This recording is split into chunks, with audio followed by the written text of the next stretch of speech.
computer, and day one. Let's go. Yay.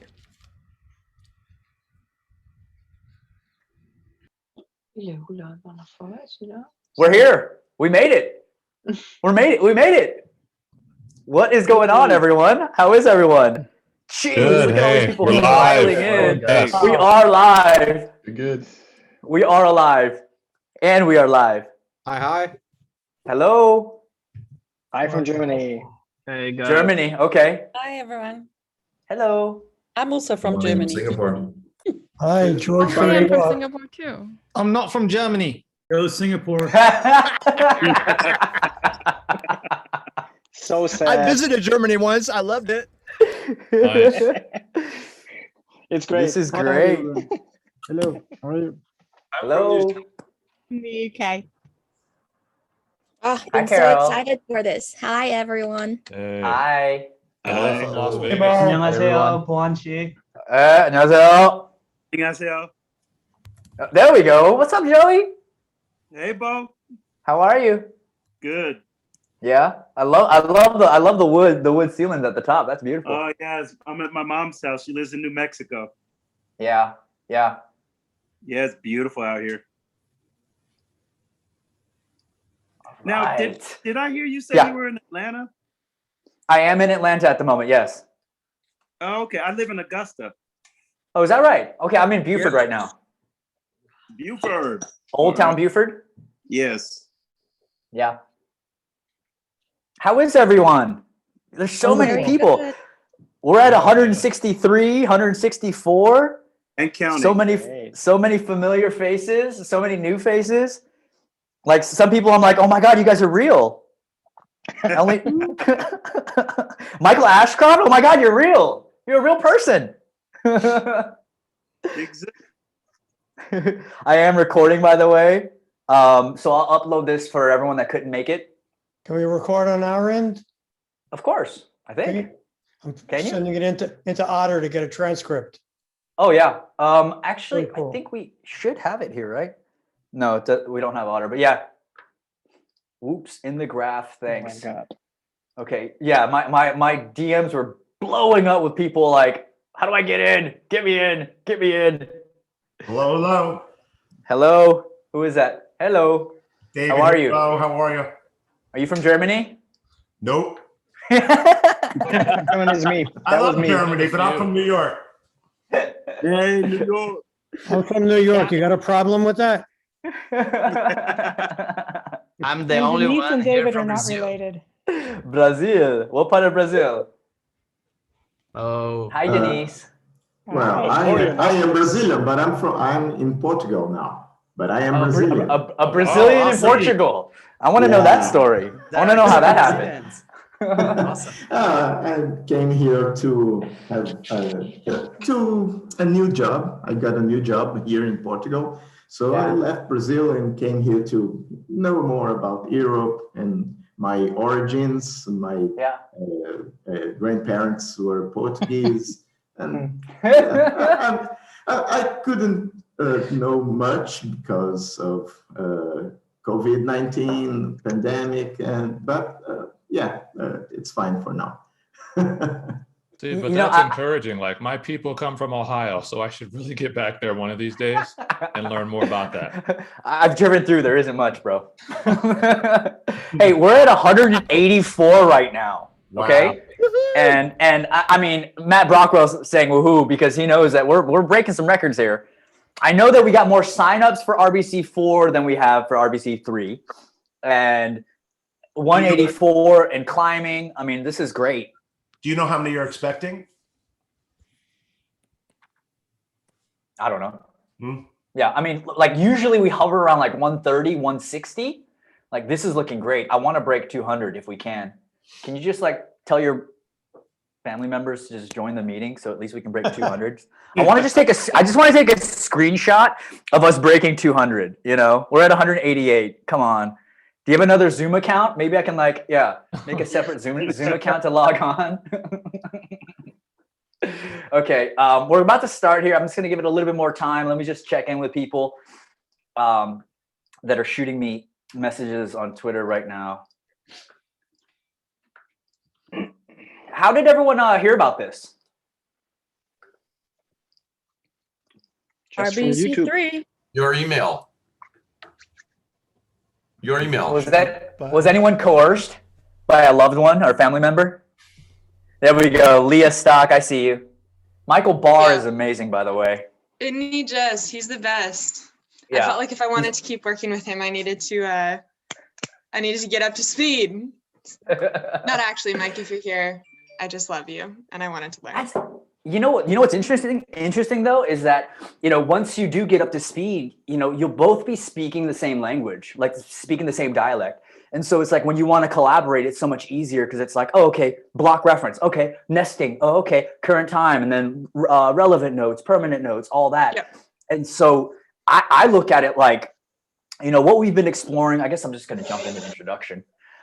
So what we've been exploring with all the other book clubs has been just that, of exploring the frontier of what is network thought? What is collective, intelligence? What is this idea of connecting these notes? And I think Rome Book Club is just, we're at this place right now where, hey, Bo, I'm using it. We're at this place right now where it's an interesting time.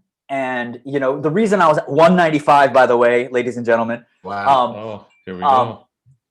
Yeah, can someone make sure to screenshot this as soon as that happens? So we are at the frontier. So it's, I do have to admit though, that it's messy. I wish it was more polished and clean, and the emails would go out earlier and you would all know like how to log in and sign in, and more videos and everything like that. But the thing is, we're like, me and Matt Brockwell aren't getting paid for this. Matt McKinley is doing this while working full-time at Rome, and it's almost like the community that comes together has all been organic. No one's forced anyone to do anything. And so yes, I think we just have to admit everyone.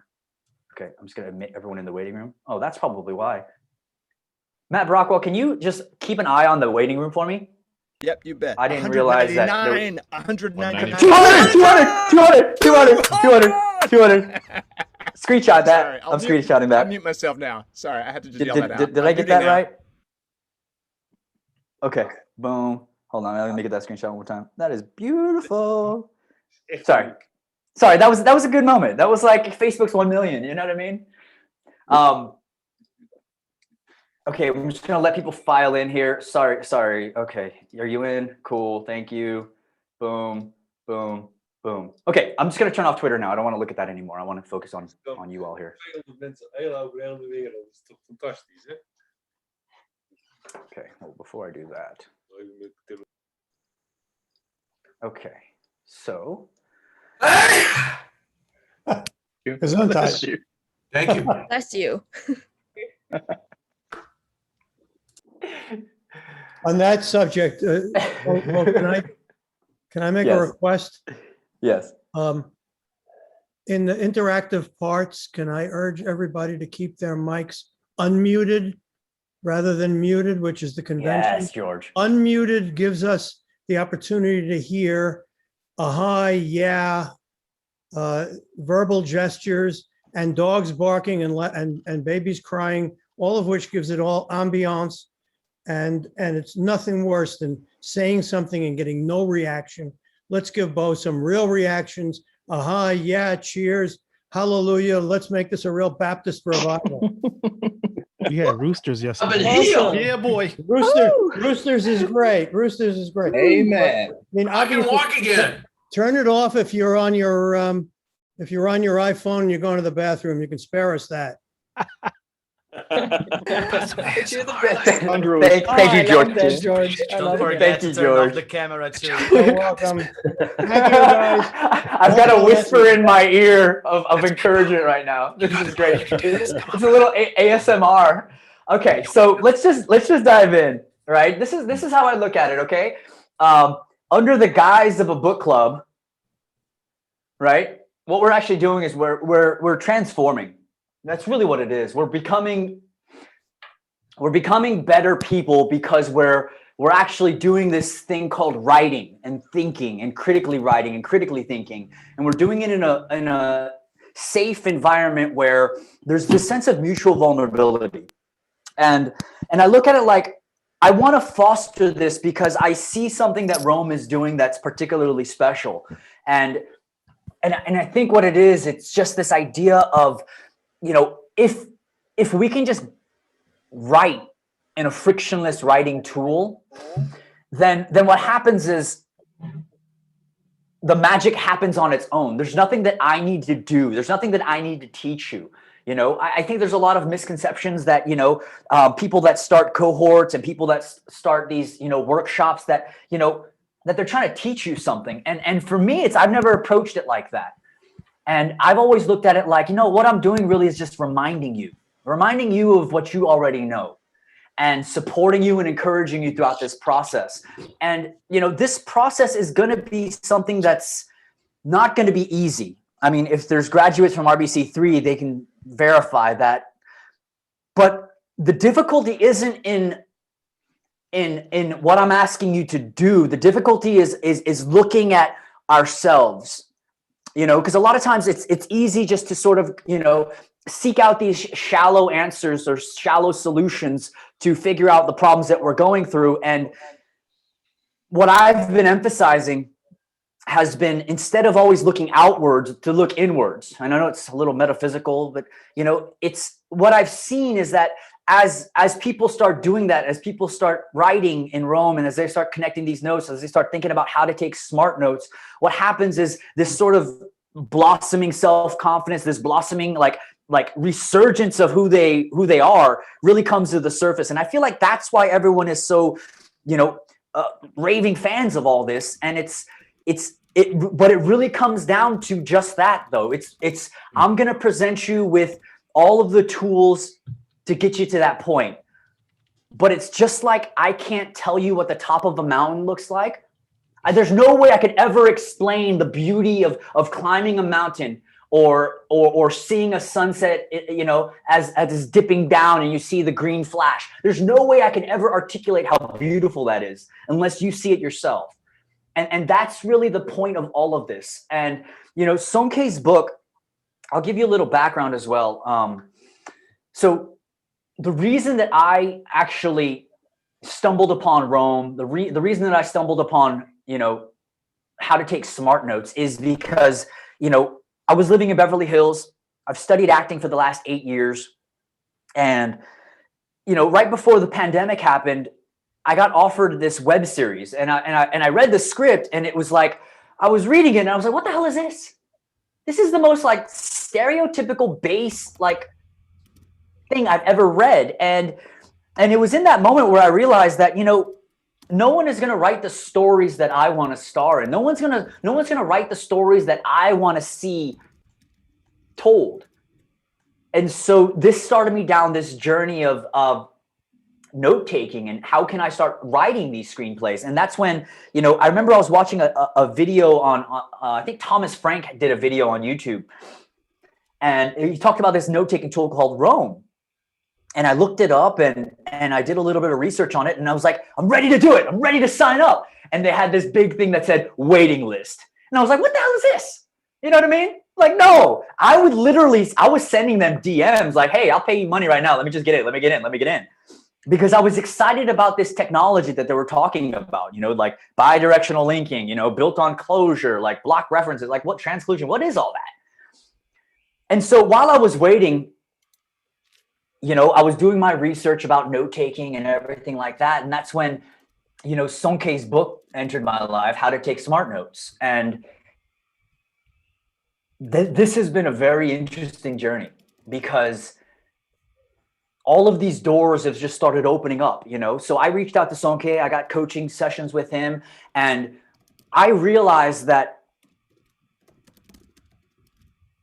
what he was talking about was very, very interesting. And I say that because I don't want to talk too much about the book yet, but, you know, how he talks about, you know, bottom up, how he talks about not knowing what the answer is before you seek out what you're going to write. You know, this idea of insight, to me, I really related that to creativity, to imagination, to, you know, getting up on stage and performing or whatever that looks like. And But then I looked at the book and he wrote it for nonfiction writers. He wrote it for research, for scientists and very scholastic academic work. And so I was getting coached by him. And then I realized that something was happening in regards to the technology that Rome had within it, essentially. I almost feel like there was a connection between how to take smart notes in Rome. And it's particularly Rome because it's not a markdown file editor. It's not a traditional folder hierarchy. It's a directed graph database. And I started like, listen, I don't know anything about directed graph databases, but then I started looking up online and it was just like mathematics and graphs and all this and then nodes and edges. And I just started realizing that I think there's something here. And obviously I'm probably the least qualified to lead any of you through anything. Okay. Like, yeah, like blind leading the blind. Not really. I mean, I know what I'm doing, but you know what I mean? I'm not qualified in regards to, you know, the doctorate, the beautiful plaques on the wall. It's like, no, but I did see something. I did discover something. And that is, you know, what Sonke talks about in his book called the Zettelkasten, right? This slit box, this German word for the slit box. I feel like what happened was everyone up to this point has been emulating and copy pasting what that slit box is and was into the digital realm instead of looking at this problem differently, you know? And I say that because whenever you bring over and you copy paste from one thing to the other, you're inherently bringing over all the physical limitations that come in that analog slit box. And so one of those would be the index, for instance. You know, the index is basically the, you know, you have these note cards and you pick it up and you go, okay, I have an index of what all the cards are behind it. But in the digital realm, you no longer need that because it's almost like GPS in a car. It's like now your headlights aren't the things that are looking at the street anymore. You still have the headlights, but then you also have GPS that also shows you the corner ahead, but also the corner after that. And so I really started thinking about this and I started playing with Rome. And again, this is all very new. Sonke wrote his book. He wrote this book in 2017, published in 2017. Rome is only 9 months old. Like this idea of bidirectional linking at the block level, that's brand new technology. You know, there's a lot of people that say they wanted to do it. A lot of people thought about it, but no one actually did it. And it's the first one that sort of like broke through. And I just saw it like, I think there's something here. And I really feel like the technology caught up with the simple structure. And I feel like we're at the precipice or this sort of meeting grounds of this catalyst. And I think this is why it's so exciting. And I also want to say there's a lot of people that talk about Zettelkasten and a lot of times when I talk to them about the Zettelkasten, they give me answers that I don't find congruent. There's not congruency. And I say that because a lot of times when you dig deep into what they talk about as Zettelkasten is, what they're doing is they're actually, in lieu of digging deeper into figuring out what the fundamental concepts of what the Zettelkasten is, they're sort of picking and choosing the things that they want. And they're sort of hodgepodging, putting things together. And I realized that and I saw that. And so I just approach it from a different way. Now, I don't want to talk your ear off, but I do also want to say one last thing. And that's that, you know, This is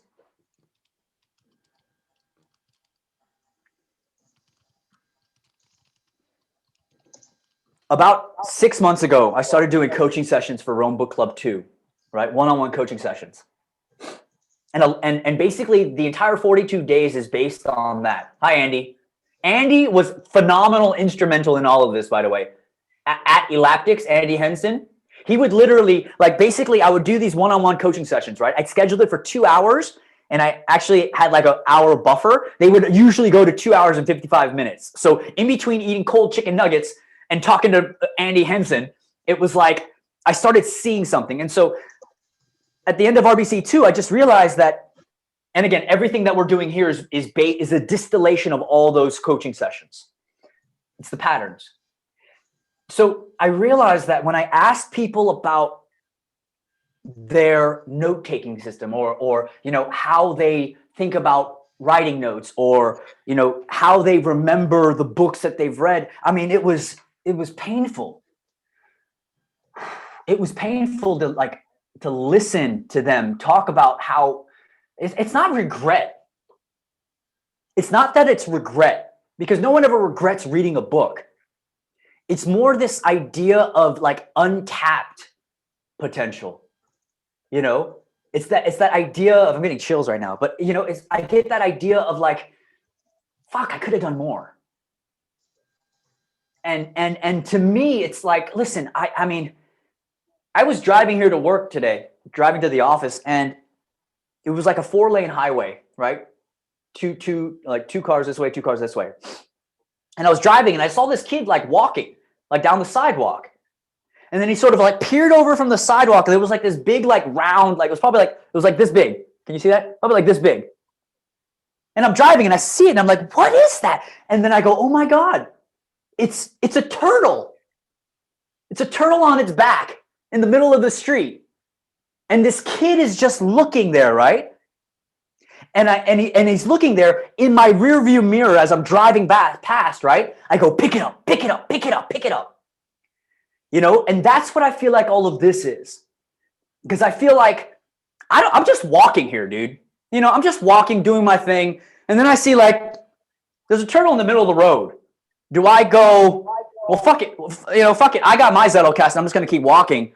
Or do I go, I'm here anyways. Let me pick it up. And that's kind of like what I feel like I'm doing now, because I like Andy knows, it's like I didn't have to do any of this. I didn't, I wasn't even thinking about doing any of this. And I'm walking down the sidewalk. I see something. I was like, dude, I gotta do it. Let me just, I don't know, like my career path as an actor, like the storytelling, like this is like Rome Book Club. What is that? Well, okay, let's just put it over here. And so I'm just saying all of this to let you know that, I don't know what expectations that you had coming into this, but just know that whatever expectations you had, I probably had the same expectations, if not more. And I know that there's a lot of people that were referred out from people that graduated RBC3. And I need to let you know that, it's like a magician. A magician never does the same trick twice. It kind of loses its flavor. And so, for RBC3, what I did was every day I would show up to the office and I would literally write the script, shoot the scene, edit it, process it, render it, do a guided writing exercise. And they were like, you're crazy, Bo. And here's the thing, I'm doing the same thing. So you're not going to get a repeat of anything. So, what they talked about in RBC3, yeah, the principle and the theme is going to be there. But how it's presented, it's going to be very much dependent on your participation, if that makes sense. Like how you interact with the content and how you break it down is going to depend on how quickly or how slowly or how, whether we go down this path or that path. And so that I feel like I've set all the key stones into place. Now I kind of want to do a quick course overview. So I'm going to go ahead and share my screen.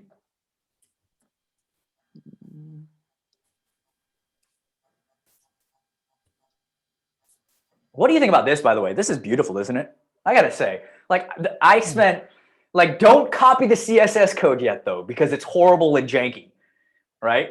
But Justin Mather, he was helping me out. I just wanted to make it look beautiful, make it a place where you want to come back to. Great, Bo. It looks amazing. Thank you. Justin, there you go. I didn't even know you were in here. Turn your camera on, dude. Why are you creeping, bro? It's really cool, Bo, by the way. Hi. Hey, what's up? What's up, Stefan? Hey. Okay, so I kind of want to just go over the agenda. So this we've already done. Boom, boom. By the way, the graph is definitely going to slow down. We'll do a course overview now. So the course overview is going to be 42 days. 42 days. And basically what it is, it's every day I'm going to do my best, midnight PST. So by midnight tonight, I'll have Mondays up. So basically every day you check into this shared graph. And at the moment, all you can do is you can only access it through the URL until we clear everyone that's not doing the work, right? But you sign into the URL, you jump into the daily notes page, and the daily notes page will have a video about it could be anywhere between 3 minutes to 10 minutes, just a quick video going over the day's fundamental concept. And from that video, you'll have, I'll touch upon, I don't know what it may be. It could be anything, but basically it's going to build. So the day 1 is going to build into day 2, and day 2 is going to build into day 3. And day 4 is going to build off of 3, 2, and 1. So, I don't recommend at all skipping around. But if you get tied down, life is in session, and you're just not able to get the work done, I would say slow down. When you do have the time, this share graph isn't going to go anywhere. When you do have the time, go back and then do the work sequentially. The reason for that is because when I talk about day 7's concepts, like if you didn't do 5 and 4 and 2, day 5, 4, and 2's work, then it's not going to make sense. And it's almost like, algebra, like pre-algebra leads to algebra leads to geometry, trigonometry, pre-calculus, calculus. It's the same idea. Each one of those fundamental concepts is going to build. And the thing is, it's compound.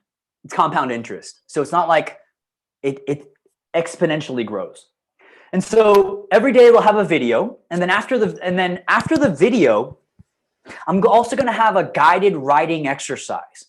Now, the point of all of this is that, when RBC 2 and 3 happened, or RBC 2, Rumble Club 2, we had these writing prompts, and I thought it was a genius idea. But then I also realized that it was very it wasn't consistent. And the reason for that is because, we read so much text every day.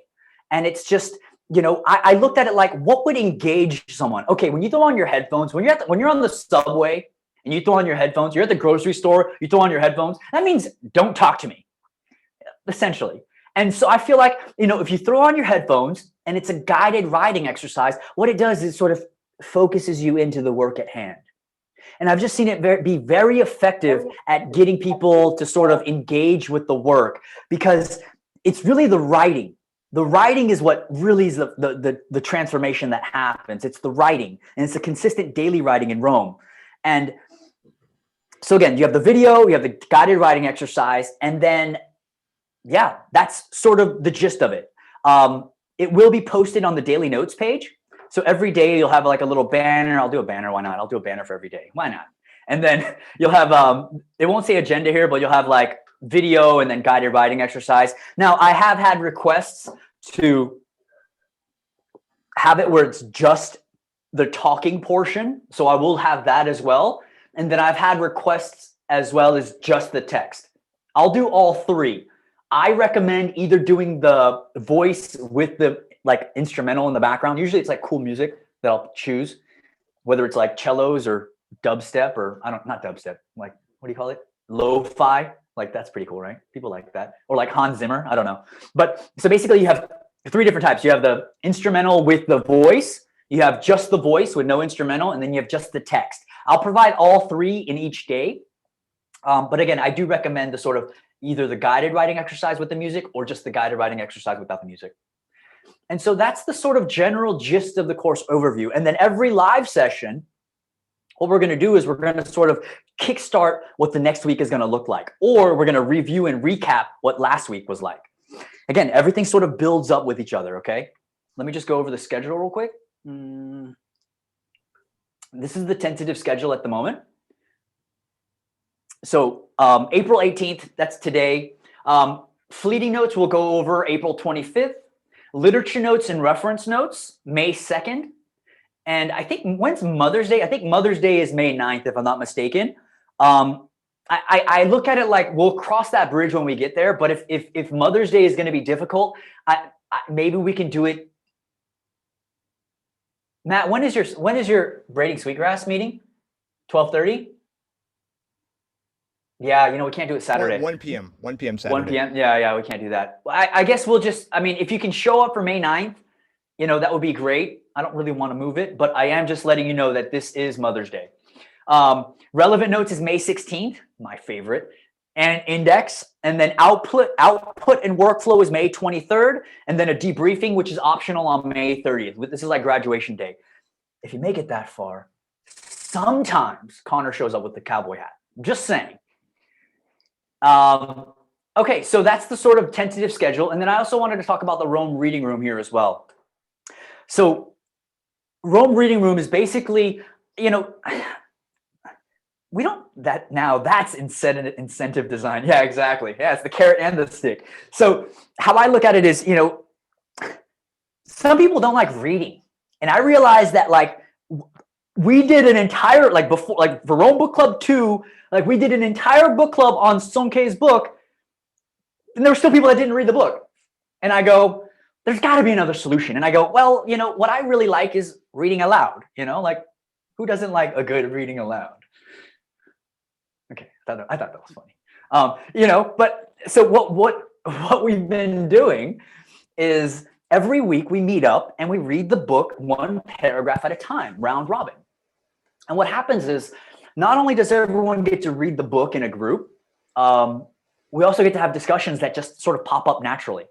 And it also is a great way to get to know one another. And I think it's vitally important to be able to, get to know everyone else in this group, because it's not about me. It's about you. It's about us. And I really want to focus on that as well. So at the moment, I have it scheduled just because I know there's a lot of people in different time zones. I am going to say Thursdays at 1:30 p.m. Pacific Standard Time. So 1 hour after, or 1 hour past when the Sunday meeting is. So instead of 12:30, 1:30 p.m. Pacific Standard Time. Standard time or daylight time? Yeah, right. That's so difficult. Yeah. Just look up Los Angeles time and then whatever time and date. How about this? I like the solutions. The solution is I'll basically post a time zone conversion link where you just click on the link and it'll pop you out with whatever location, with 6 different locations. How about that? Or you could just that say way, Pacific time. Yeah. Okay, Pacific time, please. So this will be every Thursdays at 1:30 p.m. Pacific time. And that's the sort of Rome Reading Room. Let me just go over course overview. Feel like we've covered everything here. Boom. Signing in. So if everyone looks on their Zoom here, right? The one true time zone. Yeah. GMT. If you look at the bottom here, if you look on your Zoom, you have reactions. If you don't see it, you'll see 3 dots. If you click on reactions and you want to raise your hand, is there anyone that doesn't know how to sign into Rome right now? Or better yet, is there anyone that hasn't used Rome before? I don't see. Okay, cool. I'm just getting a temperature check. That's perfect. So I think we could skip through the signing in. Okay, let's do some work together now. Let's create a personal page. So everyone has access to the graph. Oh, I see 2 hands. Okay, never used Rome before? Can you unmute so I can hear you though? Never ever. Mm-mm. Never ever. Okay. Never ever. Nope. Never have I ever? Never have I ever. We're not playing that game right now, are we? Okay, Fun time. do you know how to sign in? Yep. Both. that- Can you just refresh for me? What is it? How do we sign in? Okay, I'll just show you right now. So basically, let me go and share my screen.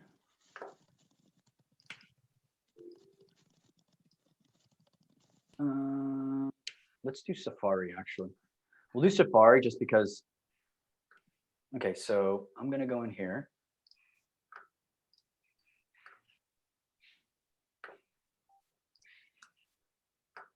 So you go to www.romeresearch.com, not Vimeo, and you'll see this screen here. And I'll zoom in a little bit. Again, if you're a power user, just bear with us. Yeah, as a note, I personally really appreciate everyone who's so patient with all of us little new brains. It just means that you got to be patient when you become a power user, and you got to, onboard newbies too. Mm-hmm. You got to give it away. Chicken turtles out. Exactly. Yeah, no worries. Everything was new to everybody once, so don't feel bad. Thanks for saying that. Literally the worst, Exactly. like the best and worst part of this is you watch the chat box where people are like, bum, bum, bum, bum, bum, and you're just like, I have no clue what is happening here. I am so lost. But then you like try and be patient with yourself, you know, because you know you're gonna get it eventually. Thank you, Karaminder. I appreciate that. I also echo your high production value. When you had the mic, I was like, all right, I am not ready for this level of intensity. Woohoo! We've only these So, ones. so everyone can see now, right? So this is basically your sign-in screen. Here's the thing, though. It's you can create a Roam account, right? This is a little hack, by the way. If you create a Roam account, let's go and do one now. Let's do. I don't know. I think I already have one though. Well, sign up, right? And basically, once you sign up, let me go and sign in. You'll see, and then sign in there. You'll see located at the bottom, shared with me. Now it's not shared with you right now. This is kind of confusing, actually. Would it be easier, Bo, if I shared my screen? Yeah, let's do that. Genius. Well, I try, you know. All right, there you go.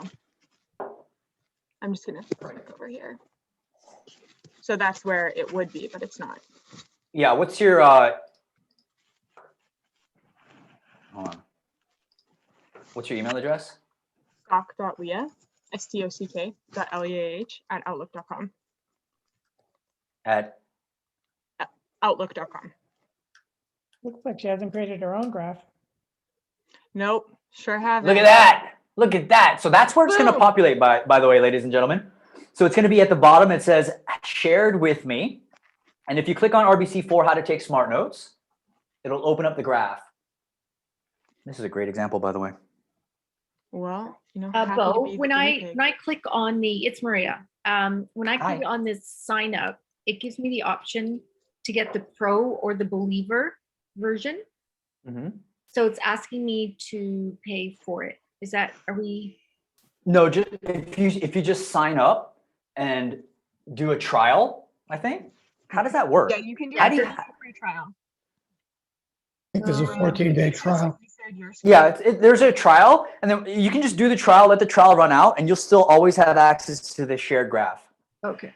I don't see the trial button. I think when I signed, like when I put mine in, it gave me the options, and I clicked the one on the left-hand side, the like $15. Got it. Got it. Thank you. Thank you, Lee. You bet. Got it.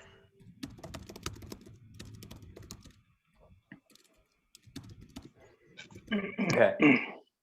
Let's keep rolling here. That's perfect. And so now you're in, right? So let's go ahead and hold on. So much going on.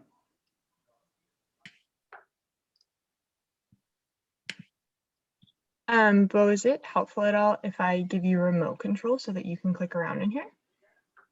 Oh, no, I think we're good. Wait, what are you trying to do now? Not sure. We're in here, we're good to go. Yep. Yeah, we're good to go. I just wanted to get that part in. Okay, so that's create a personal page. So this is what I like for you to do, okay? So you'll notice at the very top, the little search bar on the top right, it says find or create page. Go ahead and click on that, and let's write your first name and your last name. This is great. This is great. Bo, just a quick Yes. interjection Yes. here. I just looked on the share settings, and it looks like the graph is currently just set to share with anyone with the URL.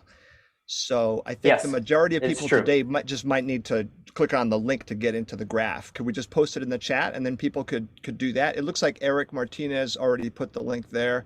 If you guys look in the chat and you see that link that Eric Martinez put in the chat window, then I think that'll be your fastest route to get into the graph for today. Does that make sense, Bo? Does that sound good? Yes, can you explain that one more time for the people? Yeah, it just has to do with Sorry, the I'm privacy setting up. settings for the graph. And for the first opening session, it looks like the graph is still set to public. And then later, Bo will change that so that you have to have your special Roam email in order to be able to view, edit, and participate in the graph. But for today, it sounds like you can just hop onto Eric Martinez's link in the chat, and that will get you into the graph. But just as a follow-up, you are going to need to make sure you have a Roam login email by, it's like the week 2, right, Bo? Is that kind of when you want to sort of change it so people need the email? So basically this is what's going to happen. Okay. I want to make sure that the people that have access to the graph are only going to be the people that are doing the work. And so what we're going to do is we're going to have a sign up sheet at the end of the first week. So basically day 7 or day 8. And basically we're just going to verify that everyone's doing the work, and then we're going to shut down the graph, and no one's going to have access to it unless you've got skin in the game. That's the whole idea. Cool. And so Leah, you've got your screen up right now. So now you've created your name, you've created your first name, your last name, and you hit enter and you created the page, correct? Mm-hmm. Excellent. And so now let's go to, it says click here to start writing. Let's go and enter that block, and let's hit the semicolon button twice. The semicolon kind of looks like the happy face, semicolon twice. No, I'm sorry. That one. And then you go create an about me page. So basically what we're doing is we're creating a template, or we're using a template here. Right. And so now you've got the about me. Let's go ahead and go down to where it has the little pin drop where it says add your city, state, and country. There we go. Let's go ahead and delete that. Oh, hit delete. And then let's go ahead and delete add your city, state, and country. Okay. And let's do this. Let's do double open brackets. So hit the open bracket twice. Yeah or no? The other open bracket. The one that kind of looks like C's. The square bracket, sorry. Yeah, sorry, I'm just finding them on Square bracket. It's next to the P. Okay, thank you. And then just type in Atlanta, Georgia, or New York, New York, or Brooklyn, New York, or Berlin, Germany, Hamburg, Germany, wherever that is. Do you want me to type in something other than where I am? No. I'm like, okay. Are you from I'm somewhere like, but else? I'm not in Germany, so. Wait, are you from somewhere else? No. Alberta, Canada's perfect. Edmonton, Alberta, Canada. That's perfect. If you have a Twitter, let's go ahead and add your Twitter underneath that. Oh, go ahead and hit enter, by the way. And then hit down arrow, and that'll bring you down to the block below it. Yeah. I don't have a Twitter. Okay, then you don't have a Twitter. That's perfect. Right there that's perfect, right? So you see that long line? What happens when you click on that long line with the mouse? That. And then hit enter. And then hit semicolon twice again. And then hit day 1. Type in day 1. Basically, cool. This is how we're going to start doing templates inside of Roam. So each day you go to your personal page and hit the 3 lines. And basically we're going to go descending order, ascending order. I think it's ascending order, right? Yeah, because the oldest dates are going to be at the bottom, right? So basically, we're going to have the daily writing exercises are going to live inside of here. And so you see how it says current time? What happens when you click inside of that block? That. And then hit space. And then hit enter. Oh. There we go. Voila, that's it. That's all you need to know to finish the 42 days. And then fill out the writing prompt. Yeah, and fill out the writing prompts. Hey, again, I'll walk. Hey, Bo. Yes. That error message, I actually had some data not persist in the graph, and I had to recreate my page again. Is that also part of the sharing settings, or is it just on my part, maybe slow internet or whatever? Usually it's just you're just waiting for the. I'm gonna stop the sharing, by the way. Basically, you're just waiting for the data to get synced with Roam servers. What I usually recommend is I say, leave the tab open, wait for it to turn green, come back to it in 5 minutes. Usually it just gets logged down a little bit, but that is, I'll provide some fundamental videos from last RBC just to sort of talk about some of that. Let me just take a look here. So create a personal page, done. Shared graph overview. I think we already did that. Q&A. Hey, Bo. Yes. You might want to just mention the RJ videos too. for. Yeah, can you mention it actually? Sweating There's already. in the, yeah, if you're on Slack, if you're not on Slack, I'll pull the link. And there's some videos that were done specifically for Rome Book Club to show you the basics. And it's really well done. It only takes about an hour, but he goes through some of the real fundamentals so that you can get a grasp of what's going on. Great. Let's just open it up, George. Do you want to help moderate this? I'm just going to open it up for Q&A for the next 15 to 20 minutes.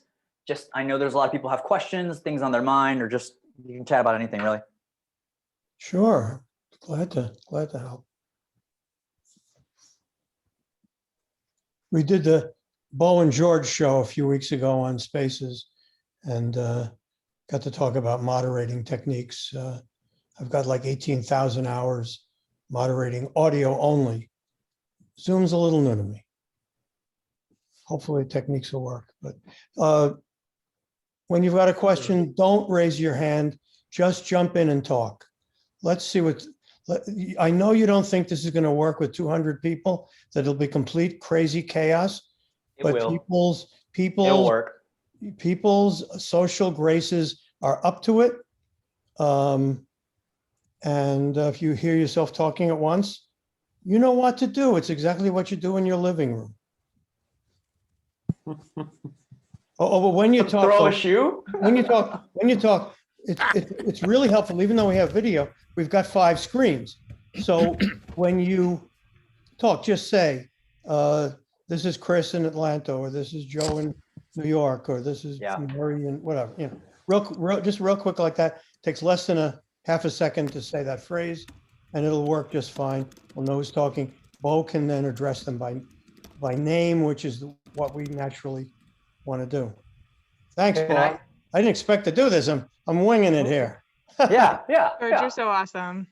Hey, I'll try. Thanks, I'm George. Great Jason job. from Atlanta. There we go. Yes. What's go up, ahead. Jason?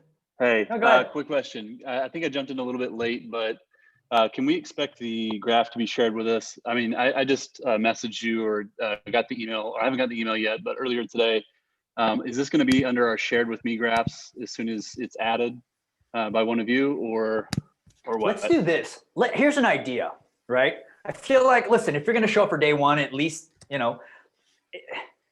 Okay, so on the daily notes page or on today's page where it says if you did not get an email, just everyone put your email down there, right? And then basically I'll just add everyone there today to the shared graph, so it'll populate on your shared with me list, and then I'll delete all the emails just so it's off of the page, and then basically anyone else will only have access until day 7 through the URL until day 7. So basically, because you showed up for day 1, you get access before everyone else does. I like that. Solid. Thanks, Bo. Gotcha. Awesome. Bo, can you repeat that for me, please? Yes. So basically, if you go, let me go in and share my screen. Maybe that'll help. 1 second. Okay, let me share my screen. Okay, so basically you go to your page here and you go to daily notes, and then this page should show up. If you don't see this page, you can either scroll down to the day before it, or you can see the calendar and go to the next day. It just depends on where you're coming from. So basically, go to the daily notes page. You'll see this. And then if you scroll down past the agenda, it's going to say, if you did not get an email, just please sign up below. And then I'm going to change this to be added to the shared graph. So basically just put your email down in here. And then I'll basically go through and add everyone's email to the shared graph list today.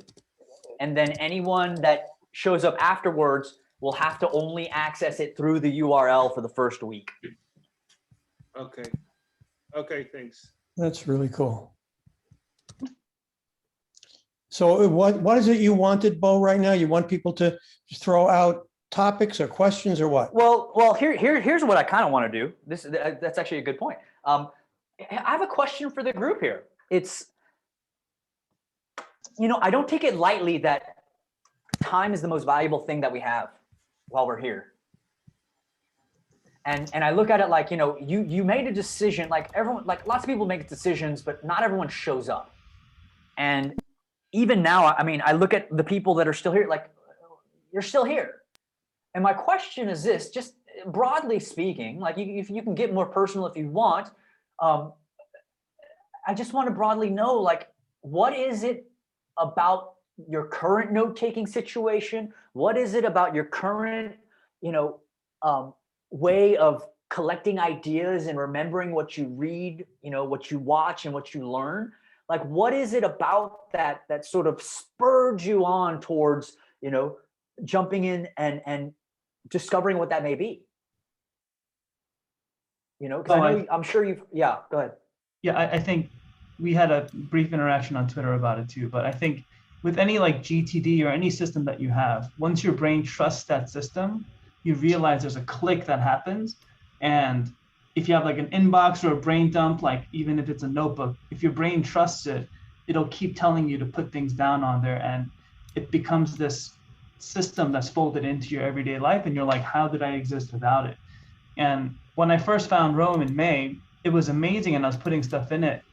But until I saw your videos and saw how your Zettelkasten method was working, my brain didn't fully trust it. But as soon as a simple system that relied on fundamental block level things happened, I was like, my brain said, this is actually the way for it to work. And I see my brain clicking into place and trusting the system. And that's something and to your point, that's something you can't convince somebody of. You have to actually try it.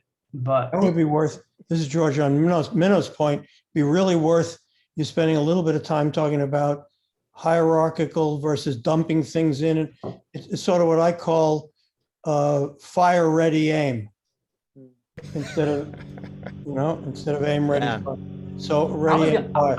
So it's really hard for people to understand that you're writing without structure and then imposing structure later, because we've been taught since kindergarten, you got to have a structure to fit it into. And the book talks about the taking notes first and structuring it later and why that's important. And it's really hard. Everybody gets on, and I'm only like an advanced intermediate user of Rome, but everybody gets on and they say, I don't get, am I doing this right? Am I organizing it right? Well, that's exactly what they have to get over. Because if they're trying to organize it at all, they're doing it wrong. And if they're not organizing it, they're doing it right. I see Leah shaking her head up and down like it's about to come off. You know what, though? That's the thing, George, is for me, I think I come into this and my fear is, oh my gosh, without a system to follow, what if my thoughts are too all over the place? What if I can't figure out the system to rein it back in?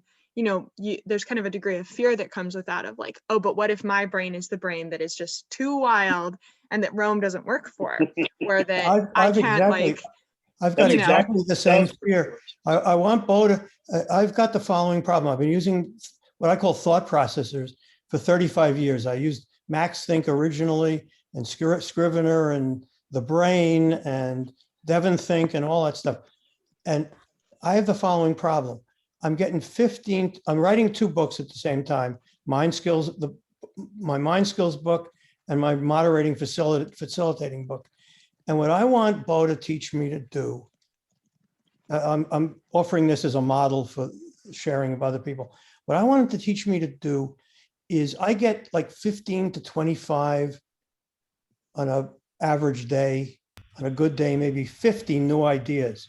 They pop into my head in the shower. I literally dictate into my Apple Watch in the shower. Yeah. I swear. All these ideas you get in the shower, like 3, 4, it's 5, not the shower, 6 George. ideas. I get it. Pardon me. What was that, Patrick? No, I was saying we know it's not the shower. It's the other thinking stool in the bathroom. Exactly. Shower is a big thinking tool. So let's say I get 25 ideas in a day, and I'm dumping them in Rome, and I'm dumping them down on the daily page, and I'm creating links, and I'm saying, oh, I pray that this is going to work. And sometimes it does, because I've got these random things, the thing that comes up every day, and I've got a few of the random things, and they all do seem to be connecting. When I'm trying to write an article or something, or tweet thread on something, they do kind of magically appear, in the links below. But I'm sort of on a wing and a prayer, as the pilots like to say. I don't know if I trust the process. And Sonke says you have to trust the process. And I think the getting things, Alan, and getting things done also says you have to have a trusted. I love Rome. I dearly love it, but I don't completely trust it. And if Bo can show me how this really works, how it can't not work, then I could really relax. And before he jumps in and answers, I'd love to hear from other people. I don't want to monopolize this. I just offered it as an example. Leah and myself, a couple other. Now let's hear from some other people. Well, I can kind of share like what got me into it. So like I'm a network engineer by day, right? And so we're constantly skilling up. I have to go to Cisco Live and I have to go to VMworld, and technology is always changing. And typically I would put all that stuff like in an Evernote or somewhere and just kind of dump it. But trying to interconnect Cisco Live from this year and last year and what's changed and tie all that together is always a struggle. And then you go to work and you have a meeting and your boss is like, hey, what new Cisco technology or VMware technology can we use to do this? And it's like, okay, well, I know I heard something from Cisco Live or VMworld a couple of years ago, but what was it? Where was it? How do I find it? And so Alan's trying to, if I'm summarizing properly, Alan, Bo would like you to answer what's wrong with Evernote, and why is it a graveyard of ideas, as I think Diego Forte called it? I'd say for the first part is because it's very, very siloed, right? So if I put something in Cisco Live, let's say from 2021, even if I tag it and I try to link some things together, it doesn't intelligently know, okay, wait a minute, this is Cisco, this is a router, and then bring back the dates for me. That's number one. And I'd say number two, even if you try to kind of link those things back together, great. So they're linked. That's awesome. But I still have to go to like 4 or 5 different folders to find that information. So I started looking in the system to try to find something. And then I came across a video of Bo talking with Hazefield about his system. And what got me into it originally, I'll be honest, was not the Zettelkasten, was not the system, but it was Bo's excitement. Like, he's enthusiastic. He's like Kevin Flynn talking about the digital frontier, and this works and this is great. And I'm like, okay, if he believes it and he's bought into it, I'm excited. I want to see it now. And that led to me reaching out to him on Twitter and some other things. And here I am. So it was the passion he had for this system, which I'm hoping will help me to synthesize all this stuff. So the next time I have a meeting, I can say, oh, wait, we're talking about Cisco. Boom, I click a link. Oh, here's some cool things I've learned. Here's what I've highlighted. And then even taking notes, right? You go to these webinars or you go to a Cisco Live thing and you're taking all these notes about how all this stuff works, and you dump all these random thoughts in, and you have a plan to go back and do it, but you never do. And so then you end up searching through random notes to try to find something. Great. We'd like to build on those ideas. Bruno? I just want to add something. I'm really new to ROM. I love the system, but the great thing about it for me is that the export tool from ROM is awesome. So the precious thing that you put there, it's your data. So if the system isn't good enough, you need to have an awesome export tool to bring your data to something else, And the export tool from ROM, it's awesome. And man, I love the system I'm using. It's quite expensive for Brazilians that receive in reals, and our coin is not that awesome. But Bruno, send me a DM. Send me a DM. Oh, okay. Send me a DM. I already talked with the guys and get the scholarship. Okay. Yeah, and it's awesome. It really helped me out, and it is because of this that I'm signed up now for ROM, and I'm using. But the thing that make me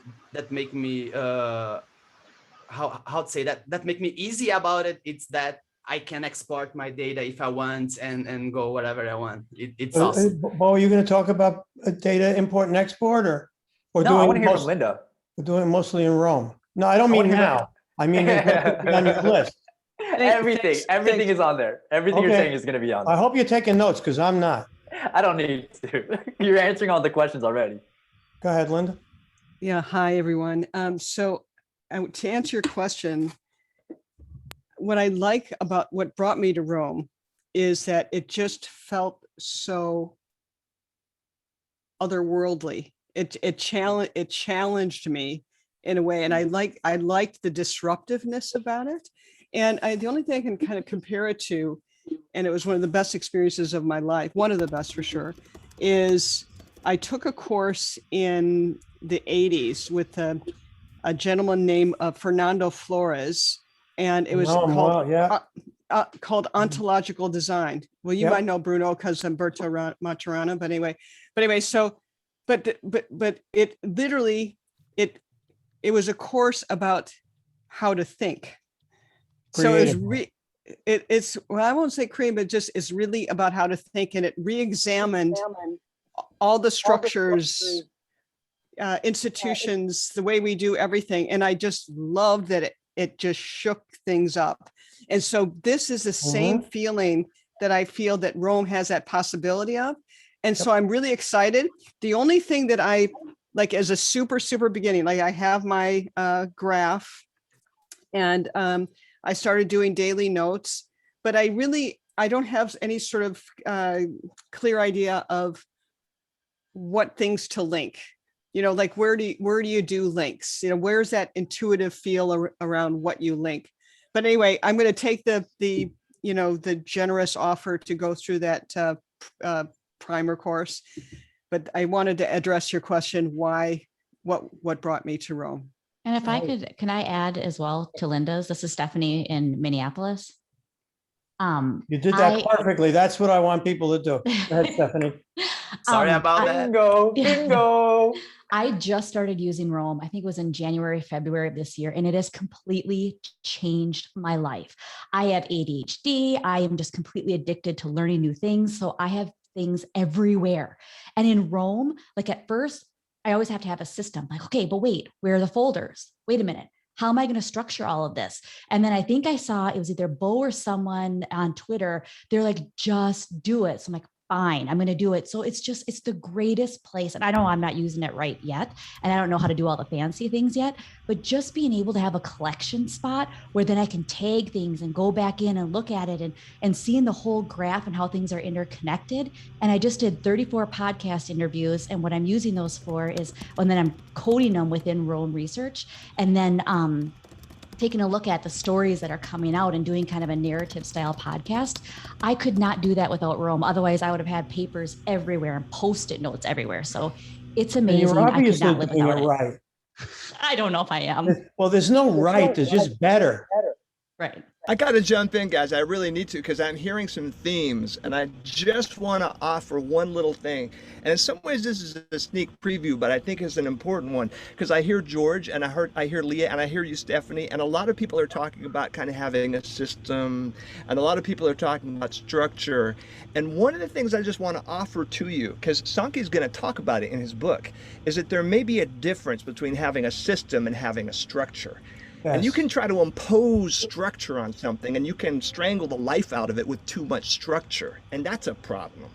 But if you have a system, that's more like a way, a methodology, a practice, right? If you could think of it almost like the practice of meditation, or the practice of archery, or the practice of flower arranging, right? Yeah. These are just, they're disciplines, but the essence of those disciplines is always something very simple. I mean, in this sense, it's like it has a lot in common with archery, flower arranging, and Japanese rock gardening, but we're kind of aiming at that sense of finding a system that is very simple at its heart. And I'm just throwing that out there because I want people to think about the difference between a system and a structure. Because people, I mean, we're throwing these words around colloquially, and I know that we're kind of talking about the same things, but I think that distinction is at the heart of kind of what's going on our Rome graphs with all this stuff. So, yeah. I also think this is Minnow from New York. I also think with system and structure, the thing with a system is you have to have faith in the system to have it a critical mass before you see what it does.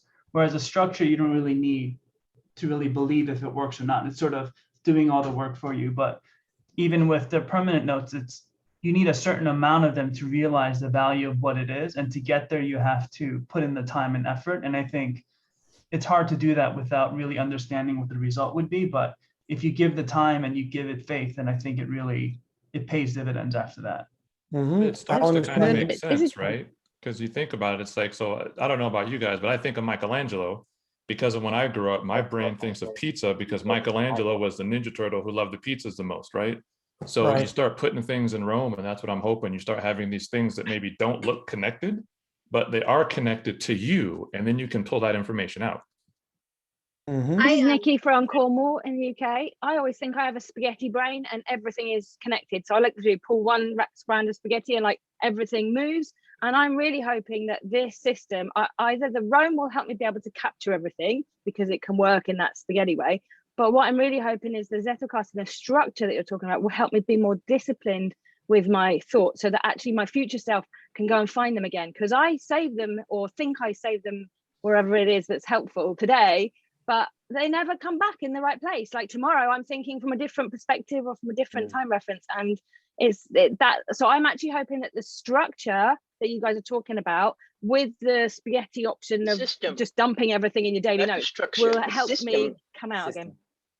Nikki, can I Different jump in structure. on that? This is Alan Laidlaw from Brooklyn, and I'll just say quickly, I've been using Rome Thanks for jumping in. He had his hand up, and I deliberately didn't call on him to see if he was going to jump in, and I knew he was going to jump in. And I'm from the South, I'm just trying to be polite. Thanks for having the balls to jump in, Alan.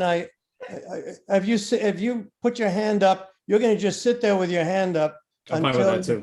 So go ahead, Alan. Sure. Okay. So how I use Rome, just very quickly, I use it for personal stuff and for work stuff. I've used it for the last maybe 9 months, and to refer to the system versus structure talk, for my work life, which is very like Johnny on the spot, I need to get information that I have to be an expert in something that I know nothing about while I'm on a call. Zettelkasten didn't work out in my sort of beginner approach way of thinking about it. Like I don't have time to go back and do the permanent, like take it through to permanent notes, but it's still incredibly helpful at work because of ADD and such. I use the entity convention so that the drop down actually triggers my memory to what I need to know before I even have to go to a page. That's for something later. Nikki, what you mentioned about entities and helping you find these different kinds of things. I just want to I'd love to have a conversation with everyone later on about that, what Rome doesn't fix.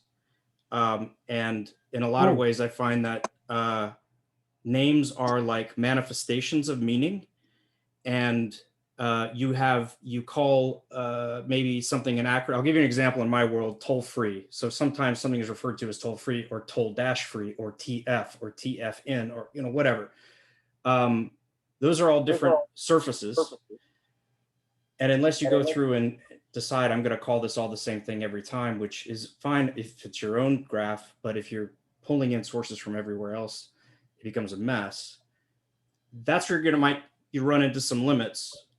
Doesn't solve that kind of problem out of the box, but I'm confident that, there's a lot of tools to get there. So I think that's where it gets to like some really interesting, I'd love to hear what you guys have to work around those kinds of problems.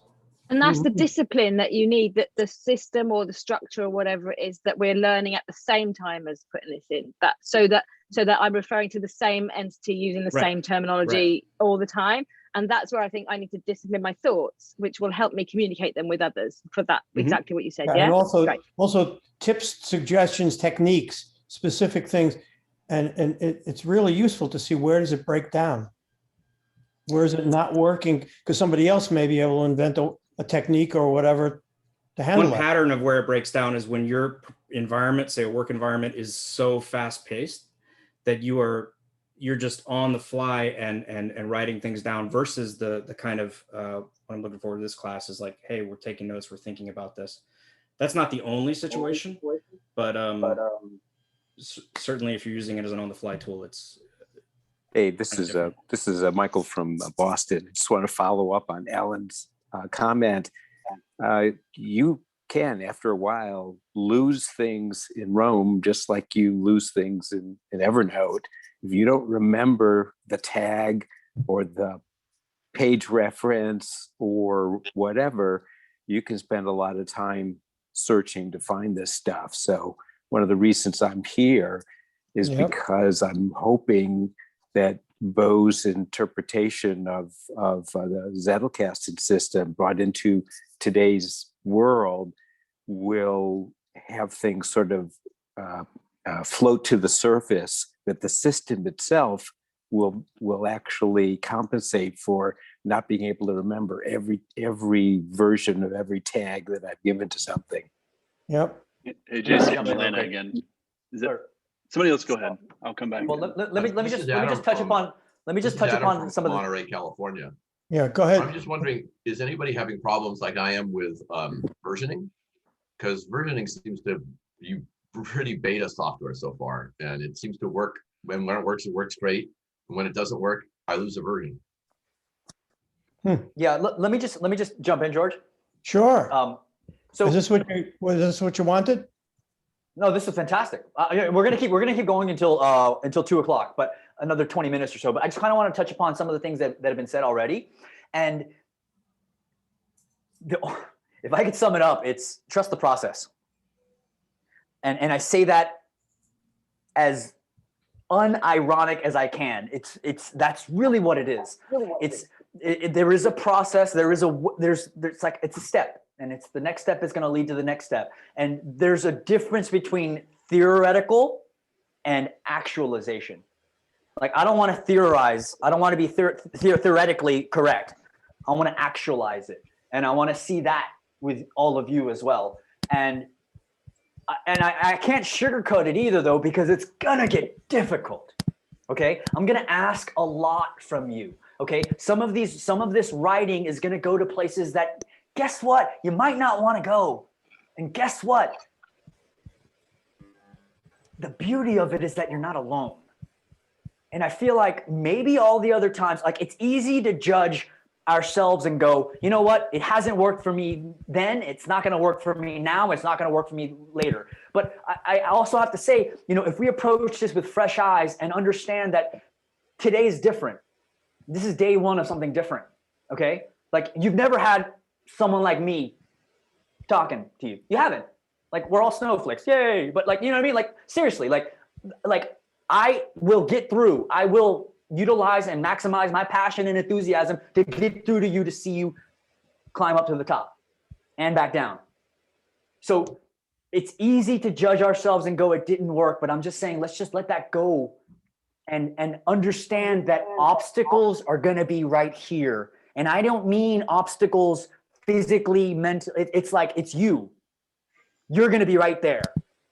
And the only way to sort of, let's put this over here, is if you have the group that's sort of building momentum next to you as well. And it's just a profound thing. And here's the thing, I'm not going to teach, I'm going to say it again, I'm not teaching you how to do it. It would not work if I did that. I don't trust anyone that tells me that this is how you do it. I'm from the streets. You don't tell me, like, no, like, it's like, no, I don't trust anyone. Like, no, what I'm going to do is show you how to do it. Because the Zettelkasten is a completely personalized, idiosyncratic way of working and collecting notes and connecting notes. And how you write, what you write about, it's all you.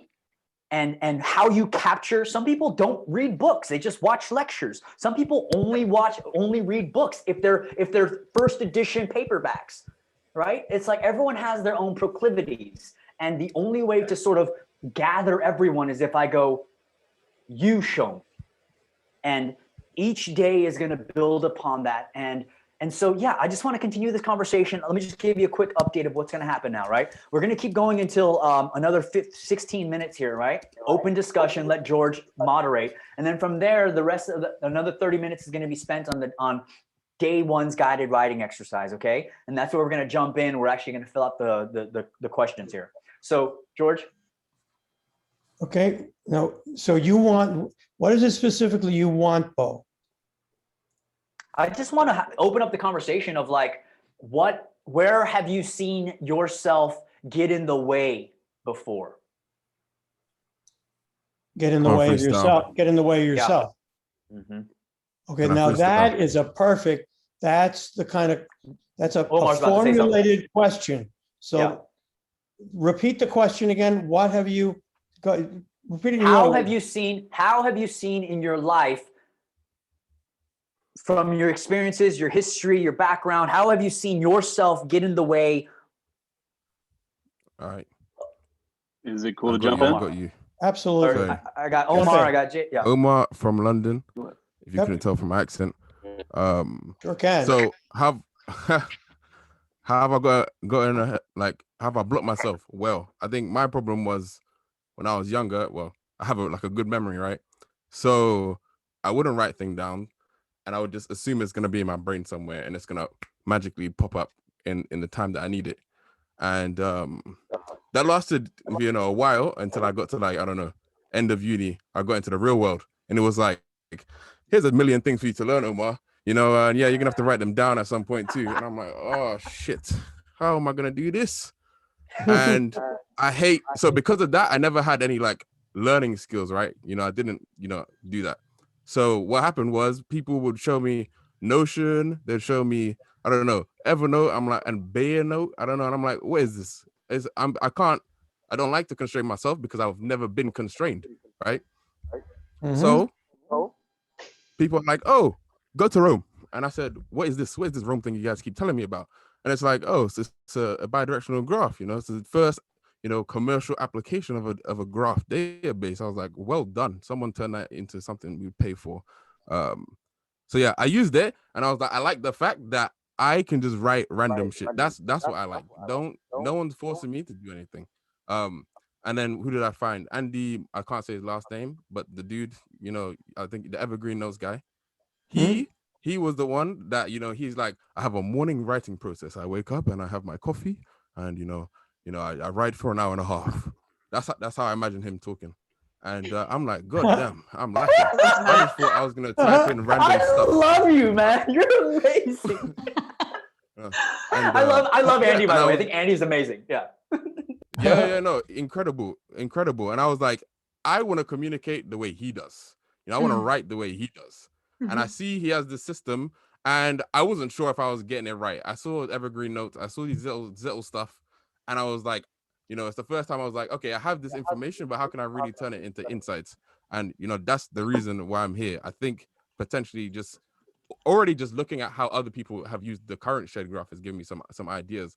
But yeah, to be here and like go through this, to me, is going to help me like understand, okay, what is these systems that people have that allow them to generate insights from whatever knowledge. That's it. The systems. No, we have about 12 minutes left.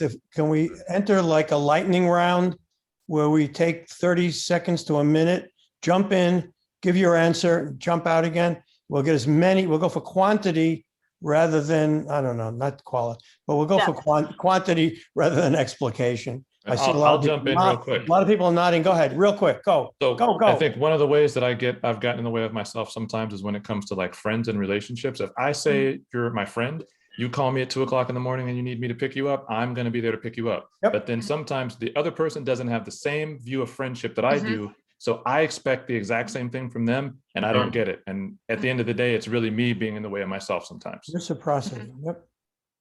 Mike from San Francisco here. I think the one thing I wanted to say I've learned as a student of Japanese tea ceremony that, and Matt, you're getting at this a bit earlier, but like this is a process, and like the lesson is in the content is in the form. So do the work. Yes. Practice it. Don't get into your head about it. You're learning it when you're doing it. Have the child's mind, explore, don't judge yourself. Judgment is the enemy of creativity. It is, fear is the mind killer and all that type of doing stuff if you're into that. So just write your way through this, write your way into yourself. Like Bo was saying, it's scary, but there's only one way into it. So very helpful. Just go on the Thanks road. so much. It makes my day that I use that metaphor casually, and then we discover that in the group there's somebody who really knows the background. So thanks for speaking up. I really appreciate that. Hi, I'm Jenny in Arizona, and I think my big thing has been I'm a habitual starter. I start and I start and I start and I start, and when I learned that I had ADHD, one of the big things that I learned was that it's very much a memory thing, and it's a out of sight, out of mind. And with Rome, I've been able to go back and even just go down the list of all my pages and be like, okay, yeah, I haven't revisited that. So it's been so helpful, especially as I begin research. So that's been great. Great. By the way, I want to welcome you all to Bo's ADHD support group.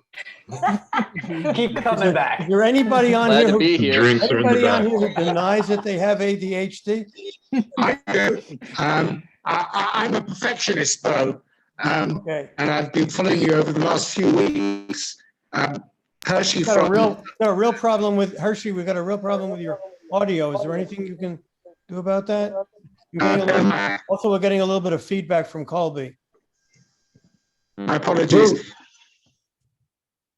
But what I wanted to say was, my what I found over the last few weeks was trying to actualize the work and doing it rather than worrying about the detail. Okay. So I'm a perfectionist with problems. Got it. Thanks, George. Hey, Jason from Atlanta here. So I definitely know I'm in the right group, all the ADHD and perfection stuff. So I think I'm really interested if anybody else out there is coming from like we're talking a lot about generating ideas and distilling them up into something useful. If anybody's kind of coming at this from the other angle where it's sort of the information collecting, turning that into knowledge angle, or we're not trying to generate something new, but maybe wind up with fact-based information, sort of connect things together and synthesize them. Yeah. I'm going to ask everybody that's on that camp to kind of push for questions about that throughout this too, because that's a lot of what I'm interested in, because my personal thing is analysis paralysis. I really, really love structure and systems, and then I get carried away with that and kind of obsessed. So yeah.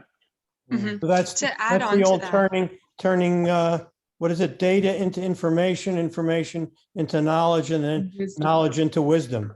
Did I get that right, Melody? I saw you follow. Insight. Okay, gotcha.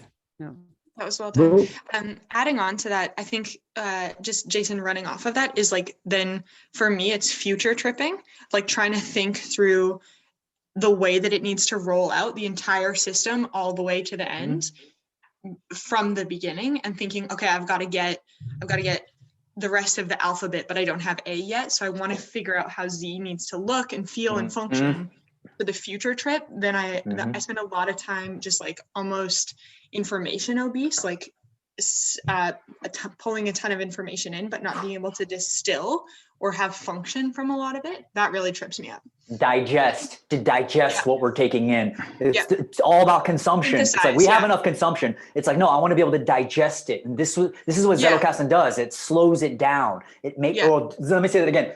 Zettelkasten in Rome allows us to slow it down so we can go, hold on, what does this really mean to me? Well, and I think the other side of that is just... This is Julie from Seattle, and that great list of taking data, information, knowledge, insight, wisdom. And then I would add that there's another one, and that's action. Yes. And like, action, output. That's something I'd love to, I struggle with and would love to hear people's thinking about all that. I want to jump in and say one thing here. Right. You all are going to love this course. You're going to love this course. So just throwing that out. You hear what you all are saying? You're in the right place. It'll be fun. A fellow enthusiast. My name is Carol from the UK, and I'm addicted to Rome and to Bo. I agree. Oh, the alumni is coming. I love it. By the way, if you're new to RBC, by the way, these people are going to be there to grab you after you get done with this cohort. Like you have a community waiting for you to finish. At the finish line, you have So we're preparing that for you now. Welcome, guys. So it's also the Bo fan club. All right, you hear me? Yes. Bo plan for the week. Okay, so this is Linda from Amsterdam. What gets? Oh, sorry, was I interrupting? No, I think it was Linda. You go ahead, jump in. Okay, Linda. just really quick. Okay. So what gets in my way is I'm a little bit of an efficiency freak, and also I always like that conceptual overview before I jump in.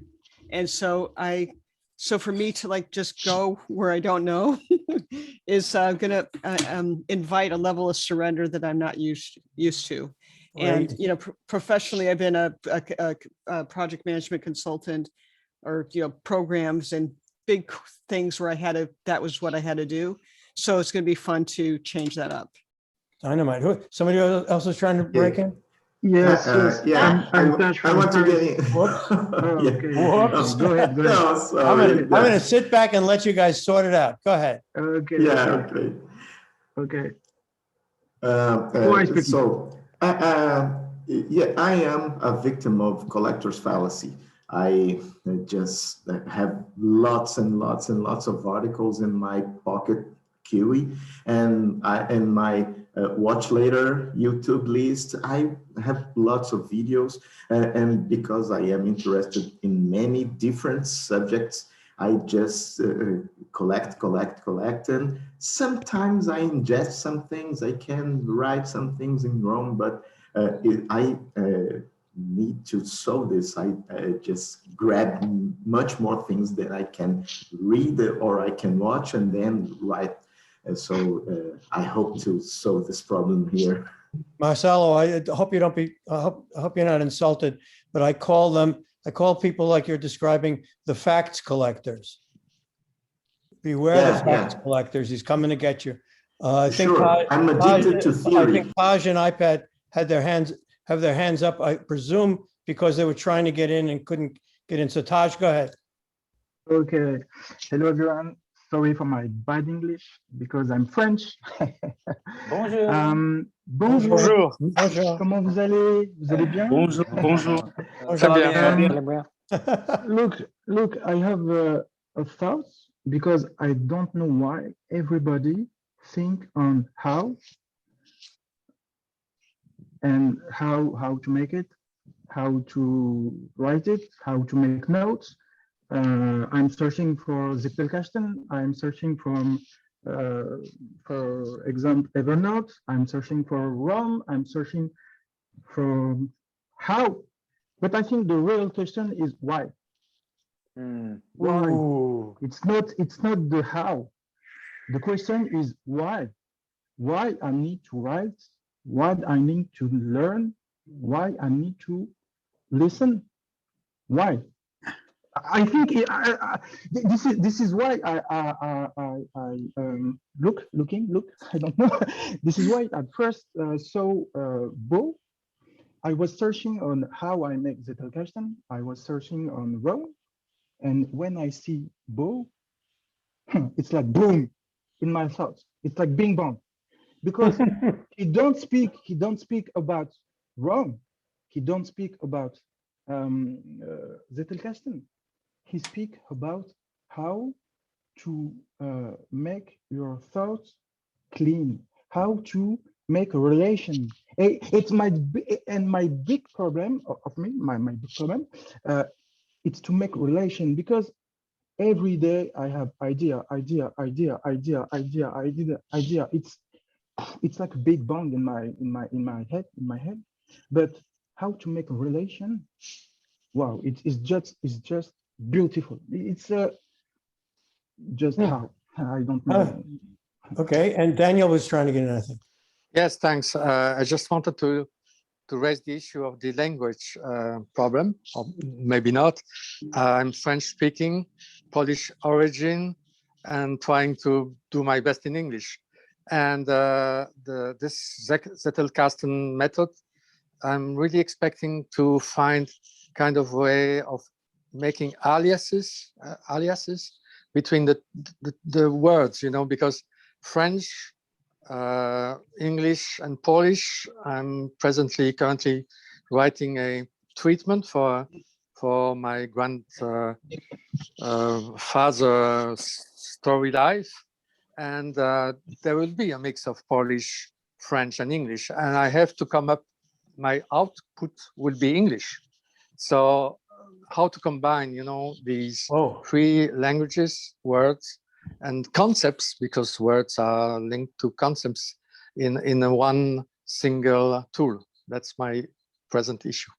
And I know that Bo will, Bo in French, will put a lot of pressure on us to deliver. But also the other issue is that we all have professional lives, you know, and this is the time I'm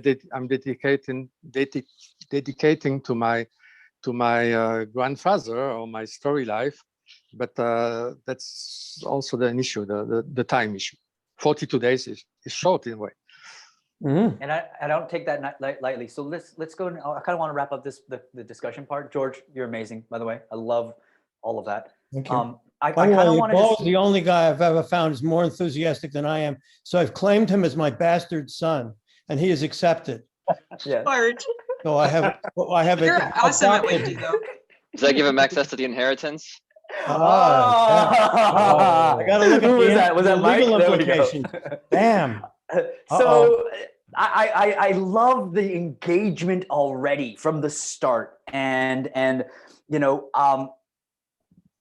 just to touch on that last point, I mean, I almost feel like everyone's questions and what we were discussing was like, you're jumping over, that's day 5. Okay, that's jumping up day 28. Okay, and it's like you're jumping over there, and it's just like, oh, it's gonna get there. It will. And I remember one of the most fascinating things is when I read everyone's work, you know, because I have to. I'm like, you know, I want to see your golf swing. I have to, like a coach, I want to see what your form is. And I was reading through the notes, and there was a gentleman who was writing all of his fleeting notes and literature notes in Spanish. And I didn't understand any of it. So what I would do is I would copy it and then translate it in Google Translate or whatever to understand what he was saying. And it was the concepts, the fundamental concepts. Not only did he grasp, he was using it. And so hopefully that alleviates any sort of fear in regards to language barriers. And I am cognizant of that. And I wish it was a way to sort of instantly translate what we're talking about too, because I know what it feels like to not be able to understand. So all that being said, let's go to do this. Everyone has access to the graph at the moment, correct? If you go to the URL, I'll go and post it in the chat one more time here. And I'll post it in the chat. There we go. So let's go ahead and go into the graph now. I'm going to go ahead and share my screen. And what I'd like to do is, let me go ahead and make this. There we go. Boom. We're in day 1 here, right? Let me widen out a little bit, make it pretty. So now if you go to this page here, if you look at the very top where it says find or create page, let's go to that page that you created. I'm still on my name page. I have to go out and go. I want you to go to your name page. Oh, okay, good. Yeah. What I want you to do is I want you to fill out your about me, your Twitter if you have it.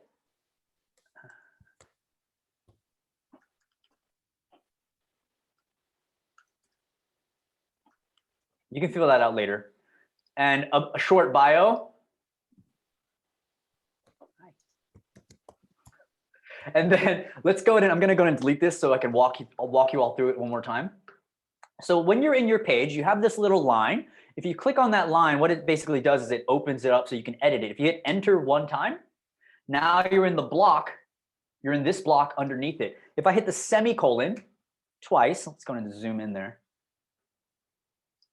So if I hit the semicolon twice, you'll have this little pop-up.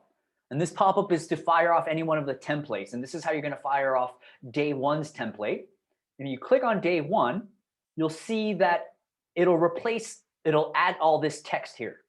And so now if I click into where it says current time, and I could just delete the E, or I can hit the space, just that way it'll pop up this and it'll change the time to the current time. And then now you'll have 2 questions here. Today I'm committing to this one small action is the first question. So you can just go in here and you can just type out what you want to say. Hit enter, hit tab to write more, And the whole idea is just to give you space where you can just write. And here's the thing, whether you're a pro user, a power user, a novice, or an absolute beginner, I mean, when you see a blank page, you kind of get the drift. There is no sort of hard and fast rules, just as long as it's nested underneath there, right? And it's the same thing. Do this. So once you finish with this, right? I'm gonna leave it to how long you want to write. You can go as deep as you want. You can write one word. You know, I prefer to go as deep as you can because we have about 25 minutes to do this. And then once you finish with this first question, go down to the second question and do the same thing. If I could see myself 42 days from now, I would want to hear this from my future self. So basically you're just writing a love letter to your future self. And so I'm going to leave you to it. And I'm going to play a little instrumental music in the background. Just check your speakers. It might be, I'll raise the volume slowly. And once we finish with that, I will, so we have like 25 minutes to finish with that. That'll be the end of the session, end of the live session.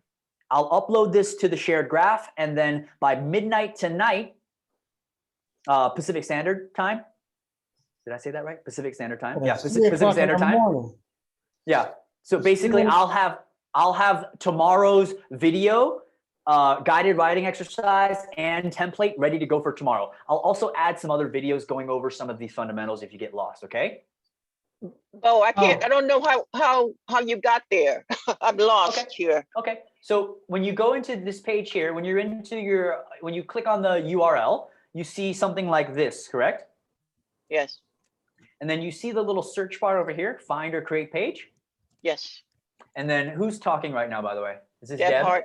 Okay. Yes. And then have you made your page yet? There we go. There's Deb Hart's page. And so now if you go into here. But that's not I'm seeing two different, I think I did it twice. Somehow I have two different versions because one of them I found out how to put the about part and I completed it with my Twitter handle and all of that, but it's not showing up here. So I don't know what happened. Maybe something got lost or maybe it just hasn't synced yet. Do you want to just go ahead and do it again though? Okay. So what am I doing? You hit the double semicolon twice and you do create an about me page. Oh, and then I'm just showing you how to do it. And then from here you do day 1 and then you fire off the template for day 1. With the double semicolon, that's what I wasn't doing. Okay. Yeah, that's the sort of, I'm gonna go ahead and delete this just so you can do it, but that's the sort of way to fire off the templates. Got it, thank you. And that's basically all you really need to know in regards to what the work that we're gonna do here. Can I ask a question? Yeah, what's up, Coley? How do you populate the time, like without doing it manually? How do you mean? Well, when it says the current time, how do you make it show like right now? Oh, you just click into it. No, I think he's asking if it's not there. If he deleted it by accident, he's got to do /. Yeah, / exactly. / and then do, what is it, time or something? So if you go into, yeah, exactly. Yeah, I just meant from the template. If I put my thing in there, then it just keeps saying current time. It doesn't change. Yeah, so basically, if you do / current time. If you just do enter once you've got current time there, so go to the end of current time and press enter. So basically, the whole idea is you go in here, you do day 1, and then you see this right here. If you hit space and then enter, it does it for you automatically. Space. Okay, thank you. Cool. Awesome. So again, start on today. I'm committing this one small action, followed by if I could see myself 42 days from now, I would want to hear this from my future self. I'm going to leave you all to it, and I will see you tomorrow for day 2 in a guided writing exercise at midnight tonight.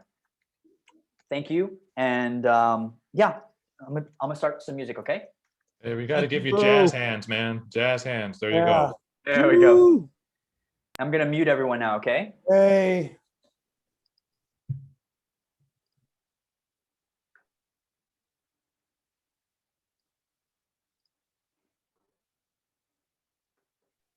Is that midnight Pacific time? Yes.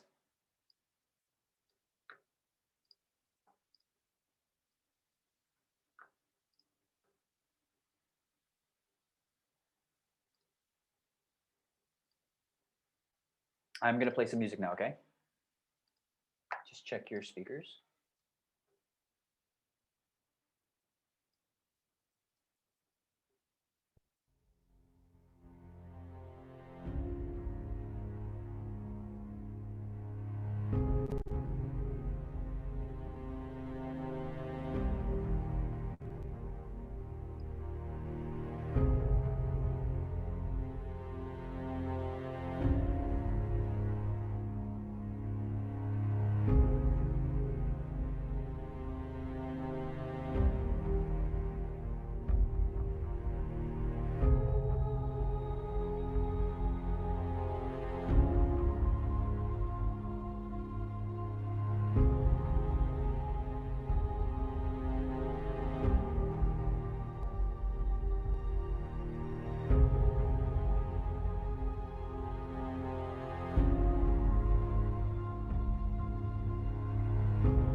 So I added probably up to 140 or so, or 120 or 30 your emails.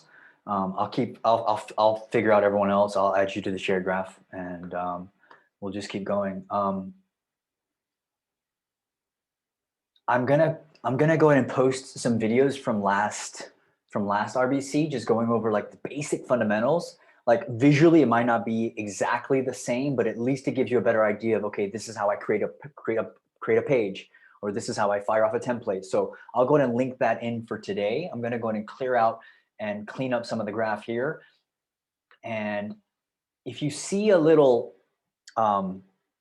yellow, like a yellow traffic light emoji, it basically just means that I moved your block to your page. Okay, because I already see some that I need to move over. So that just gives you an idea of what these emojis are going to be. And let's leave it at that. I need to get tomorrow's lesson up in 6 hours. So I want to focus on that. But thank you again. I'm proud of all of you. And, you know, this is like, I know it's a lot to take on, but I also want to remind you of like, it's fun. And I want to have fun here too.